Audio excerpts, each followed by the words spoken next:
अस्सलाम वालेकुम दोस्तों, कैसे हैं आप सब। इंशाल्लाह ताला से दुआ है आप सब खैर आफियत के साथ होंगे।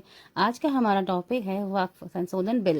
वक्फ शब्द कहाँ से आया, इसका क्या मतलब है, इसका हमसे क्या लेना देना है। वक्फ अरबी भाषा से निकला एक शब्द है जिसका ओरिजिनल वकुफ़ा शब्द से हुआ है। वकुफ़ा का अर्थ है ठहरना, रोकना या प्रतिबंधित करना। इसी शब्द से बना वक्फ, जिसका मतलब होता है संरक्षित करना। इस्लाम में वक्फ का अर्थ संरक्षित की गई उस संपत्ति से है जो जन कल्याण के लिए उपयोग की जाती है। वक्फ अधिनियम का इतिहास।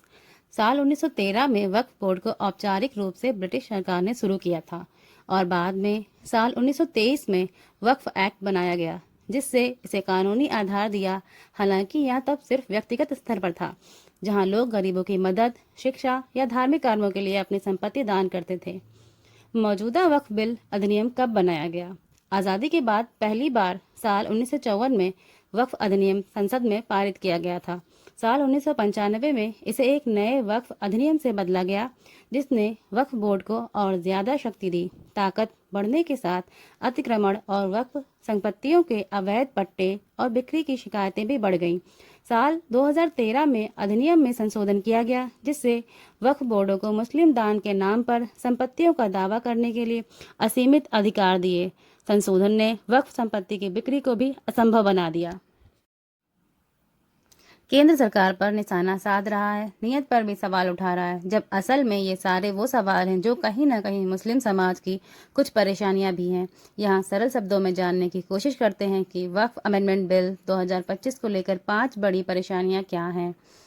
आखिर बदलाव की ज़रूरत क्यों है? मुस्लिम समाज को एक सबसे बड़ी आपत्ति इस बात को लेकर है कि सरकार को अब ऐसी ज़रूरत क्यों महसूस हुई कि उसे वक्फ की प्रॉपर्टी को मैनेज करने के लिए एक बदले हुए कानून की ज़रूरत पड़ेगी।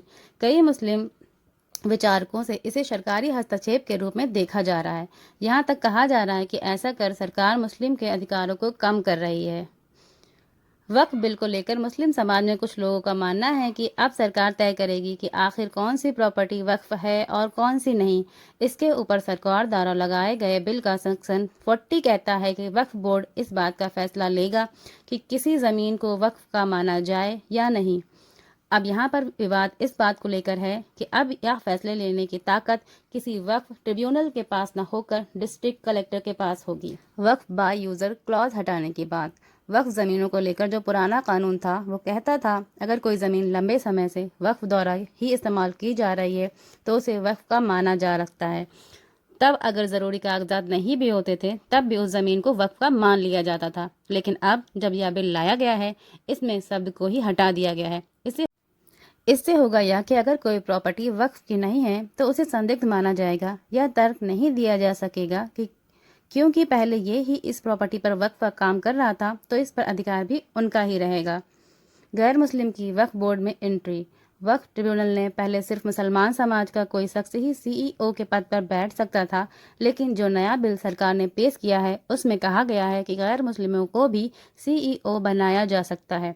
यहाँ तक कहा गया है कि बोर्ड में 2 गैर मुस्लिम सदस्यों को शामिल किया जाएगा। आग खानी और बोहरा समाज का प्रतिनिधित्व भी अब वक्फ बोर्ड में देखने को मिल सकता है। आपत्ति नंबर 5 ये है कि प्रॉपर्टी का सर्वे 1995 का जो कानून चल रहा था वो तो सिर्फ इतना कहा था कि अगर किसी वक्फ प्रॉपर्टी का सर्वे होगा तो उसमें सर्वे कमिश्नर नियुक्त करने की ताकत राज्य सरकार के पास होगी। अब नए बिल के बाद यह ताकत डिस्ट्रिक्ट कलेक्टर को दे दी जाएगी। सरकार का तर्क है कि सर्वे में पारदर्शिता की कमी रहती है। गुजरात और उत्तराखंड जैसे राज्यों में तो कई जगह अभी सर्वे शुरू भी नहीं हो पाए हैं, लेकिन AIMIM प्रमुख ओवैसी मानते हैं कि वक्फ की ऐसी जमीन जिन्हें अवैध तरीके से पहले ही हड़प लिया गया है, ऐसे में अब इन बदलावों की वजह से उन विवादित जमीनों पर भी सरकार अपना कब्जा करेगी। वीडियो को लाइक करें, कमेंट करें और शेयर करें। चैनल को सब्सक्राइब करना ना भूलें। अस्सलाम वालेकुम।